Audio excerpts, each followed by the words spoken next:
Anil take गुरु channel కు స్వాగతం సుస్వాగతం।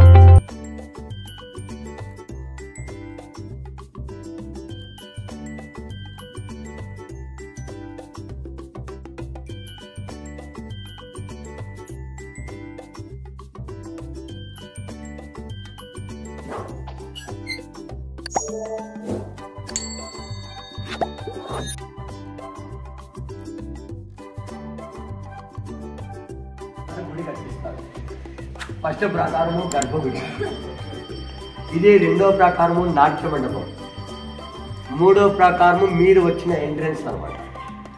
ఇంకా 4 ప్రాకారాలు ఊరిలో ప్రజలు ఆ మండపాలన్నీ వాళ్ళు స్వాధీనం చేసుకొని ఇండ్లు కట్టుకున్నారు। ఈ గుడి కట్టే ముందు ఇది ఒక పెద్ద కొండ, దానికి కావేరు కొండ అని పిలిచేవాళ్ళు, అంటే కూర్మగిరి అని పేరు। ఈ కొండ మీద పూర్వకాలంలో 5 గుడులు ఉంటాయి। ఫస్ట్ గవి వీరభద్రుడు, రెండవది రామలింగము, 3 హనుమలింగము, 4 శివుడు, 5 విష్ణువు। 5 కొండ మీద ఓపెన్ ప్లేస్లోనే ఉంటుంది। ఆ విరూపన్ అనే మంత్రి కొండ మీద చిన్న చిన్న గుడులు ఉన్నాయి, పెద్ద గుడి కడితే బాగుంటుందని రాజు దగ్గర పర్మిషన్ తీసుకొని ఈ కొండనంతా కట్ చేసి ఇంత పెద్ద గుడి గోపురం కట్టించారు। ఇప్పుడు మనము నాట్య మండపంలో ఇది హ్యాంగింగ్ పిల్లర్ అంటారు, అంటే వేలాడే స్తంభం అన్నమాట। ఈ స్తంభము 1538లో 3 ఇంచెస్ ఇంకా పైకి గాల్లో ఉంటుంది। అప్పుడు మనము ఒక బట్ట వేసి పూర్తిగా తీయవచ్చు అన్నమాట। 1902లో ఒక బ్రిటిష్ ఇంజనీర్ వస్తాడు, ఆయన ఏం చేశాడు, ఈ హాల్ అన్ని స్తంభాలు చూశాడు, అన్ని స్తంభాలు నేల మీదే ఉన్నాయి, ఈ ఒక్క స్తంభం గాల్లో ఉంది। ఆ ఇంజనీర్కి అనుమానం, గుడి కొండ మీద ఉంది, ఇదేమో గాల్లో ఉంది, ఇది ఎలా నిలబెట్టినారు అనేది ఆయనకు అర్థం కాలేదు। ఆయన అనుమానం ఏమి, అకస్మాత్తుగా భూకంపం వస్తే ఇది పడిపోతుంది, ఈ స్తంభాన్ని మనము కింద కూర్చోబెట్టాలి, ఒకసారి ట్రై చేసామని ఒక ఐరన్ రాడ్ తెచ్చి ఈ మూలని కొద్దిగా ముందుకు తోశాడు। ఆయన ఇక్కడ పుష్ చేసిన వెంటనే ఈ స్తంభం చూడండి, ఆ తలబాబు ఇట్లా పక్కన గీటారున్నాయి, ఫస్ట్ స్ట్రైట్ ఉంటుంది అక్కడ తీర్చాయి। ఆయనకి అనుమానం వచ్చింది, నేను ఇక్కడ పుష్ చేస్తే అది ఎందుకు టర్న్ అయింది, మళ్ళీ సెకండ్ టర్నర్ ఇక్కడ పుష్ చేశాడు, అప్పుడు ఈ స్తంభం ఇలా వాలింది, కొద్దిగా బెండ్ అయింది అనమాట, నెట్టుకు లేదు, స్ట్రైట్ లేదు। అప్పుడు ఈ పై భాగాలు 2 జాయింట్ అయ్యాయి, అతుక్కున్నాయి, మనకు స్తంభానికి మధ్య గ్యాప్ ఉండాలి, దూరం దూరం ఉండాలి కదా, ఇవి 2 అతుక్కున్నాయి, సెకండ్ లైన్ ఆ 2 దగ్గరకు వచ్చింది। అప్పుడు ఈ హాల్ ఏమైంది, టోటల్ హాల్ అంతా షేక్ అయ్యింది, షేక్ అయిన వెంటనే ఇక్కడ ఏమైంది, 1 2 3 మూలలు పైకి లేచింది, 4వ మూల కింద కూర్చొనింది, ఇప్పుడు నేలకి కొద్దిగా ఆనుకొనింది।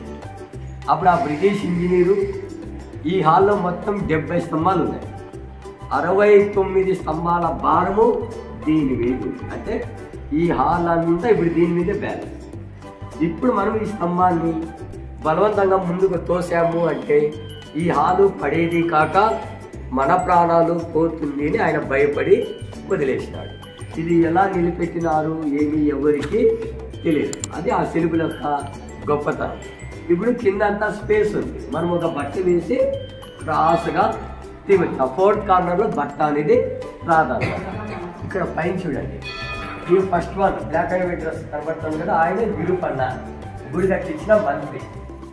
సెకండ్ ఆయన తమ్ముడు వీరన్న, విరూపన్న కుమారుడు, పక్కన తమ్ముడి కుమారుడు, ఆ మధ్యలో వాళ్ళు బొమ్మలు చెక్కిన వాళ్ళు జక్కయ్య అమ్మాయి, ఆయన శిష్యులు వాళ్ళు। ఈ గుడి ఎవరెవరు కట్టారు వాళ్ళ యొక్క గ్రూప్ ఫోటో చూపిస్తున్నారు, అంటే మెయిన్ పర్సన్స్ అనమాట। ఇంకా మనం ఆ లాస్ట్ నుంచి 1 2 3 పిక్చర్ పైన రౌండ్ ఫేస్ బ్లాక్ ఐస్ బొమ్మ కనబడుతుంది కదా, ఆయన వటభద్ర సాయి కృష్ణ అంటారు। కృష్ణుడు మర్రాకు మీద పడుకున్నాడు, నోటిలో వేలు పెట్టుకున్నాడు, మీరు ఎటు వెళ్ళి నిలబడి చూసినా ఆ బొమ్మ మన వైపే చూస్తూనే ఉంటుంది, అంటే 500 years బ్యాక్ 3D అనేది ఉంది అని వాళ్ళు చూపిస్తున్నారు। అక్కడ ఏంటి అంటే ఐబాల్స్ అనేది ఆర్ట్ చేస్తాడు అనమాట, ఆ కాలంలోనే 3D ఉంది వాళ్ళు చూపిస్తున్నారు అంతా అక్కడ రాయి.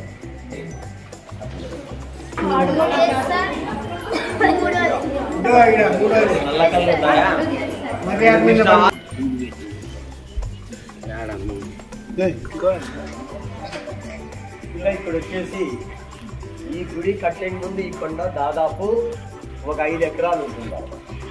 ఒకే కొండ. దీన్ని వాళ్ళు కూర్మగిరి అని చూసారు. అది కూర్మ అనేది సంస్కృతం పదం, అంటే తాబేలు కొండ అని పేరు. తాబేలు ఎలా ఉంటుంది? ఇలా స్లోప్ ఉంటుంది కదా, అంతా చూడండి డౌన్ స్లోప్గానే ఉంది. అంటే ఈ గుడికి ఎక్కడ బేస్ అనేది లేదన్నమాట, నో ఫౌండేషన్. ఈ గుడికి ఎక్కడ ఫౌండేషన్ అనేది లేదు, ఇదే ఫౌండేషన్ అనమాట. 1530 విరూపాయలు అనే మంత్రి ఈ కొండనంతా కట్ చేసి ఇంత పెద్ద గుడి గోపురము కట్టించినాడు అన్నమాట.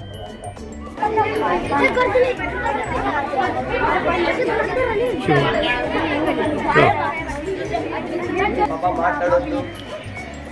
మన ఎదురుగా రూమ్ కనబడుతుంది, అది చెక్కన్న హంపనని బొమ్మలు చెక్కేవాళ్ళు ఉంటారు. వాళ్ళని వంటగది ఎప్పుడు 1538లో ఒకరోజు వాళ్ళిద్దరూ పనికి వెళ్తారు. మధ్యాహ్నం భోజనాలకు వచ్చి వాళ్ళ అమ్మకి అడుగుతారు, వంట అయ్యిందా? వాళ్ళమ్మ ఈరోజు పండుగ, కొంచెం లేట్ అవుతుంది, మీరు బయట కూర్చోండి అని చెప్తుంది. అప్పుడు వీళ్ళేం చేస్తారు, అమ్మ వంట తయారు చేస్తూ ఉంది, మనము ఊరికే కూర్చొని టైం ఎందుకు వేస్ట్ చేయాలి అని ఎదురుగా ఈ కొండలో ఈ నాగేంద్రుని చెక్కుతారన్నమాట. మళ్ళీ వంట తయారు చేసే లోపల వాళ్ళు దీన్ని చెక్కినారు. తల్లి వంట అయినాక భోజనానికి పిలుస్తాము అని ఆమె బయటకు వచ్చి చూసింది. అప్పుడు ఆ తల్లికి ఆశ్చర్యం వస్తుంది, నేను వంట చేసే ముందు ఇది కొండ, నేను వంట తయారు చేసే లోపల ఎంత అద్భుతంగా చెక్కినారు అని ఆ తల్లి అలాగే నిలబడి చూస్తూ ఉంటుంది. అప్పుడు ఏమవుతుంది, ఆ తల్లి దిష్టి తగిలి ఇదంతా చీలిపోతుంది. ఇప్పుడు మన గవర్నమెంట్ వాళ్ళంతా ఆ తోటకు సిమెంట్ పూసారనమాట, ఈ పక్క ఆ పక్క. అప్పుడు ఆ శిల్పి బాధపడతాడు, నేను ఇంత అద్భుతంగా చెక్కినాను, తల్లి దిష్టికి ఇదంతా పగిలిపోయింది, దీనికి పూజలు ఎవరు చెయ్యరు అని బాధపడతాడు. అప్పుడు ఆ తల్లి, నీవు బాధపడద్దు, ఒక శివలింగాన్ని తెచ్చి మధ్యలో ప్రతిష్ఠ చెయ్యి అని చెప్తాడు. అప్పుడు శిల్పులు ఒక శివలింగాన్ని తెచ్చి మధ్యలో ప్రతిష్ఠ చేశారు. సరే, ఇక్కడ శివుడు ఉన్నాడు, శివుడికి ఎదురుగా నంది ఉన్నారు కదా, కాబట్టి ఊరి చివరిన రోడ్డు మీద ఒక కొండను అక్కడ నందిగా చెక్కినారు. మీరు ఒక 5 నిమిషాల్లో వెళ్ళి ఆ విగ్రహాన్ని చూడొచ్చు. ఇంత పెద్ద నాగలింగము, అంత పెద్ద నంది మన ఇండియాలో ఎక్కడా లేదు. అది కూడా లేపాక్షి నందినే పెద్దది ఇండియాలో ఫస్ట్ అనమాట. రెండోది తంజావూరు తమిళనాడులో ఉంటుంది, మూడోది మైసూరులో ఉంటుంది, నాలుగోది బెంగళూరులో ఉంటుంది అనమాట. బిగ్గెస్ట్ గుడి ఫస్ట్ వచ్చి లేపాక్షిలో అనమాట. మనము ఏమైనా ఒక పని చేయాలి అంటే ఫస్ట్ గణపతికి పూజ చేస్తాం. ఆ శిల్పులు ఫస్ట్ కొండలోనే గణపతి విగ్రహాన్ని చెక్కి స్వామికి పూజ అయిన తర్వాత వాళ్ళు పని ప్రారంభం చేసేవాళ్ళు. ఎలాంటి విఘ్నాలు కలగకుండా చూడు అని మొక్కేవాళ్ళు. అంటే ఈ గుడి కట్టినది ఇక్కడి నుంచినే బిగిన్ చేసేది, ఇది స్టార్టింగ్ పాయింట్ అనమాట. మనకు అక్కడ ఆ కొండ మీద లింగాలు కనబడుతున్నాయి. అంటే తిరుపతి దగ్గర శ్రీకాళహస్తి అని ఒక గుడి ఉంది. లేపాక్షి గుడి కంటే ముందే ఆ గుడి ఉందని వాళ్ళు ప్రూఫ్ చూపిస్తున్నారు. శ్రీ అంటే సాలే పురుగు అని, కాళ అంటే పాము, హస్తి అంటే ఏనుగు అనమాట. ఫస్ట్ లింగం మీద స్పైడర్ పూజ చేస్తూ ఉంది, రెండో లింగానికి భక్త కన్నప్ప, మూడో లింగానికి ఏనుగు కొండ అంటే పాము చుట్టుకోండి. అక్కడ శివుడు మోక్షం ఇచ్చిన స్థలం. అంటే లేపాక్షి గుడి కంటే చాలా పాత గుడి శ్రీకాళహస్తి. వచ్చేసి లతా మంటపం అని పేరు అనమాట. లత అంటే తీగలు, క్రీపర్స్ అనమాట. ఇవంతా పట్టుచీల మీద వచ్చే డిజైన్స్ అనమాట. లేపాక్షి శారీస్ డిజైన్స్ అని పేరు వచ్చింది. ఒక స్తంభం మీద 4 రకాలు ఉంటాయి. ఒక స్తంభం మీద ఉన్న డిజైన్ మరొక స్తంభం మీద ఉండదు. అట్లా 36 పిల్లర్స్ ఉంటాయి. 36 × 4 144 డిజైన్స్ ఉంటాయి టోటల్. ప్రజలు ఇప్పుడు ఇవన్నీ ఫోటోలు తీసుకెళ్ళి చీరల మీద డిజైన్స్ నేస్తూ ఉంటారు. లేపాక్షి పట్టు చీరలని పేరు వచ్చింది. ఈ హాల్ చూడండి, పైకప్పు వేశాడు. ఇక్కడ ఆ హాలుకు లేదు, ఆ హాలుకు వేయాలి. అప్పుడు ఏమవుతుంది అంటే పర్మిషన్ ఇచ్చిన రాజు అచ్యుత దేవరాయలు చనిపోతాడు. తర్వాత కొత్త రాజు వస్తాడు, అలియ రామరాయలు. ఆయనకు పరిపాలన మీద శ్రద్ధ ఉండదు. ఈ గుడి కట్టిస్తున్నాడు కదా విరుపన్న అనే మంత్రి, ఆయనకు ఆ రాజ్యంలో శత్రువులు ఉంటారు. వాళ్ళు రాజు దగ్గరికి పోయి విరుపన్న గుడి గోపురము కట్టలేదు, ఖజానాలో ఉన్న డబ్బులంతా ఖర్చు పెట్టేసినాడు అని చాడీలు చెప్తారు. అప్పుడు ఆ రాజు కోపం వస్తుంది. ఆయన ఏం చేస్తాడు, ఆ మంత్రి కళ్ళు పెరికేయండిని శిక్ష అమలు చేస్తాడు. అప్పుడు ఆ మంత్రి ఇక్కడ పని చేపిస్తూ ఉంటే సైనికులు వస్తారు. రాజుగారు చెప్పినారు, నీ కళ్ళు పెరికేయాలి, నీవు రాజభవనానికి రావాలి అని చెప్తారు. ఆ విరుపన్న, నేను ఏ తప్పు చేయలేదు, నేను రాను, మీకేం కావాలి, నా కళ్ళు కావాలి, నేనే మా ఇంటి దేవుడైన వీరభద్ర స్వామికి నా 2 కళ్ళు అంకితం చేస్తా అని తన కళ్ళని ఆయనే స్వయంగా పెరుక్కొని అక్కడ గోడ మీద విసిరాడు అనమాట. ఆ నిలువుగా రక్తపు చారులు కాస్తున్నాయి, అదే అనమాట. ఎదురుగా గోడ మీద పైనటి కిందటి ఆ విరుపన్న ఎప్పుడైతే 2 కళ్ళు స్వామికి అంకితం చేస్తాడు, అప్పుడు విరుపన్న చనిపోతాడు. ఇది ఆగిపోయింది. తర్వాత ఈ గుడి గురించి ఎవరు శ్రద్ధ చూపలేదు కాబట్టి దీనికి అసంపూర్తి కళ్యాణ మండపం అని పేరు వచ్చింది. ఇప్పుడు ఎంత వర్షం వచ్చినా ఎంత ఎండ పడినా ఆ మరకలు అనేది పోతుంది. అది అలాగే ఉంది, ఇది అసంపూర్తి ఇలాగే ఉండిపోయింది అనమాట. లింగాన్ని వచ్చేసి గలాట్ చేయదు, తాండవేశ్వర లింగము అంటారు. దీన్ని చౌళరాజులు ప్రతిష్ట చేశాడు. 800 సంవత్సరాలు అయింది. మనకి గుడి బిల్డింగ్ కట్టి 485 సంవత్సరాలు. దానికంటే ముందే ఇది ఇలాగే ఓపెన్ ప్లేస్ లోనే ఉంటుంది అనమాట. 1538లో మనకి బిల్డింగ్ అనేది ఏర్పాటు అవుతుంది. దానికంటే ముందే ఇది ఉంటుంది. తాండవేశ్వర లింగం అని దీనికి పేరు. మనకి ఎదురుగా ఫస్ట్ రూమ్ కనబడుతుంది, అది వచ్చేసి యాగశాల అని పేరు. మహాశివరాత్రి పండుగ వస్తుంది, ఆ 5 days అక్కడ హోమాలు చేస్తాడు. 2వ రూమును పంచాంగ శ్రవణము అంటాడు. అంటే ఉగాది నాడు కొత్త పంచాంగం చదివే దానికోసము దాన్ని కట్టినారు. ఈ గుడిలో మెయిన్ ఫెస్టివల్ మహాశివరాత్రి అనమాట. వెల్కమ్ చెప్తున్నారు. తల మీద కిరీటం ఉన్న వాడిని రాజఋషి అంటాడు, కిరీటం లేని వాడిని బ్రహ్మ ఋషి అంటాడు. రాజఋషులు బ్రహ్మ ఋషులు వీళ్ళందరూ మంత్రాలు చెప్తూ స్వాగతం పలుకుతున్నారు.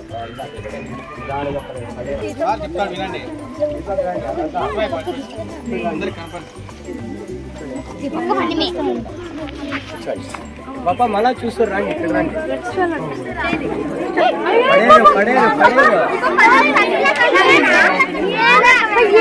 ఇక్కడ అదే సీతాదేవి కుడి పాదం.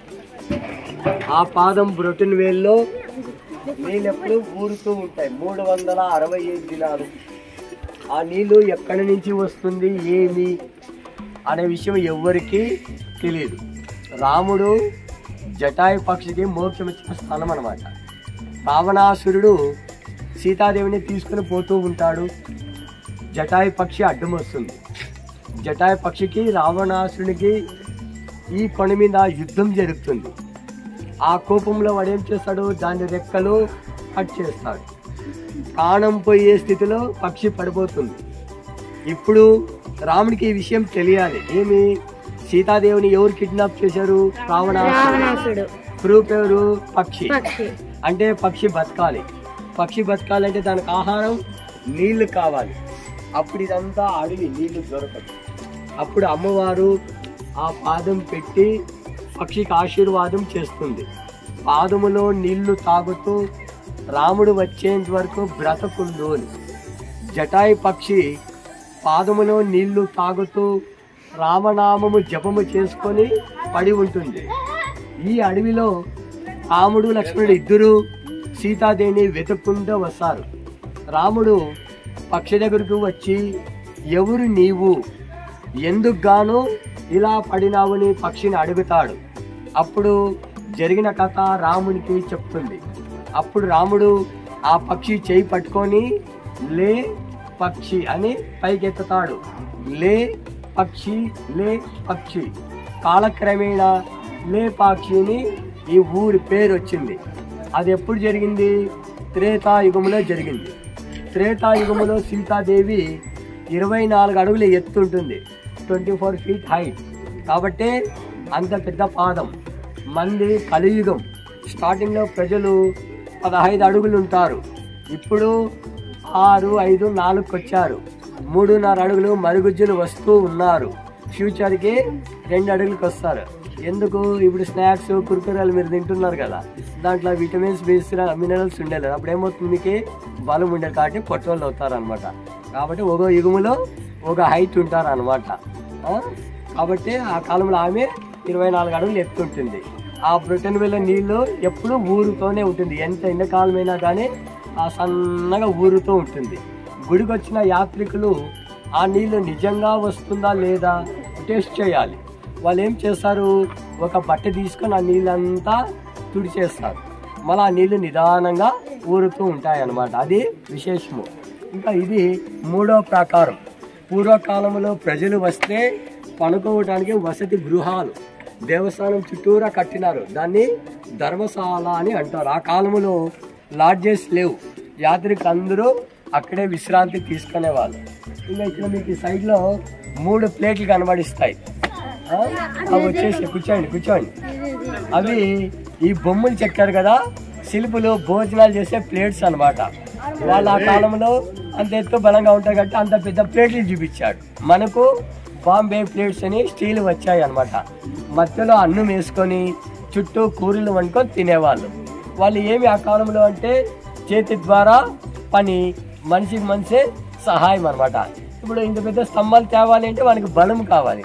బలం కావాలంటే వాడు అంత అన్నం తినాలి. కాబట్టి వాళ్ళ కాలానికి తగ్గట్టుగా ఆ ప్లేట్లు ఎగ్జాంపుల్ 3 చూపించాడు అనమాట. మనకి ప్రజెంట్ ఇప్పుడు బాంబే ప్లేట్స్ స్టీల్ వచ్చాయి, యూజ్ అండ్ త్రో పేపర్ ప్లేట్లు వచ్చినాయి. ఫ్యూచర్కి తెలీదు. పోయి అది చూసేసి మీకు ఏమైనా